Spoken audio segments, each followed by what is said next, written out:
Граѓанските иницијативи и по завршувањето на преговорите со македонски енергетски ресурси остануваат на ставот против изградба на гасовод низ парк Шумата Водно.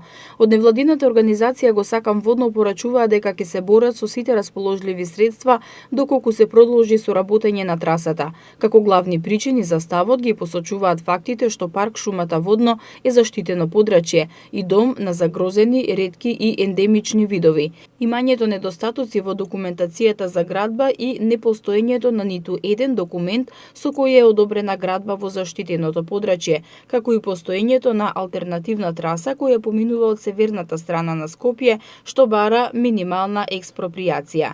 Дополнителната причина, додаваат, за изборот на оваа траса низ Водно, наведена од проектантите, е што не ги сече главните водоводни цевки од Рашче кон Скопје. Но во исто време, планираниот гасоводен крак за Косово го прави токму тоа, што повторно не го оправдува изборот на трасата низ парк Шумата Водно.